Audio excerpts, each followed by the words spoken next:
নির্বাচনে ভূমিধস বিজয়ের পর বিরোধী দলীয় নেতাদের সাথে সৌজন্য সাক্ষাতের মধ্য দিয়ে দেশের রাজনীতির ইতিহাসে নতুন দৃষ্টান্ত স্থাপন করলেন বিএনপি চেয়ারম্যান তারেক রহমান।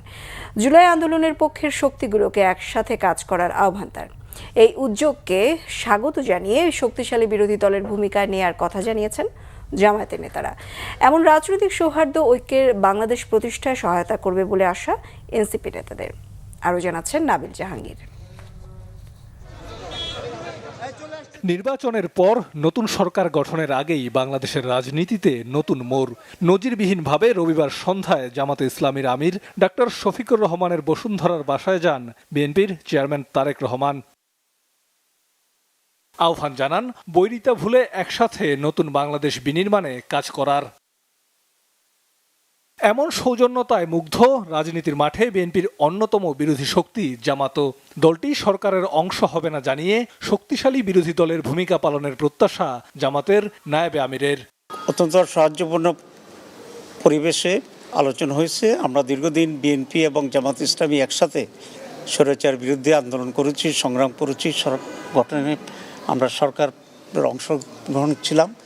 এখন একটা ফ্যাসিবাদের পতনের পরে আমরা দুটি দল আলাদাভাবে নির্বাচন করেছি, কিন্তু আমাদের ভিতরে আমরা আশা করি একটা সৌহার্দ্যপূর্ণ পরিবেশের মাধ্যমেই আগামী সময়গুলোকে আমরা রাষ্ট্র পরিচালনায় সরকার এবং বিরোধী দল সমন্বিতভাবেই আমরা দেশের জন্য কল্যাণমূলক কাজ করতে পারব। পরে সেখান থেকে তারেক রহমান যান এনসিপির আহ্বায়ক ও জুলাই আন্দোলনের অন্যতম নেতা নাহিদ ইসলামের বাসায়। তরুণদের নতুন দলটিকে একসাথে কাজ করার আহ্বান জানান বিএনপি চেয়ারম্যান। তারেক রহমানের এই উদ্যোগকে স্বাগত জানিয়েছে এনসিপিও। দলটি বলছে এর মধ্য দিয়ে বাংলাদেশের রাজনীতিতে নতুন অধ্যায় যুক্ত হলো। বাংলাদেশ জাতীয়তাবাদী দল বিএনপি এবং জাতীয় নাগরিক পার্টি এনসিপির মধ্যকার আজকের এই নির্বাচন পরবর্তী সৌজন্যমূলক সাক্ষাৎ বাংলাদেশের রাজনৈতিক সংস্কৃতিতে একটা পরিবর্তনের আভাস আমাদেরকে দেয়।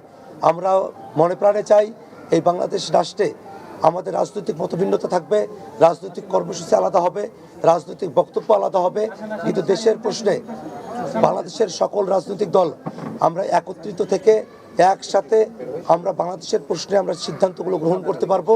সে ধরনের একটা পরিবেশ বাংলাদেশে অটুট থাকবে, সেটাই আমাদের প্রত্যাশার জায়গা।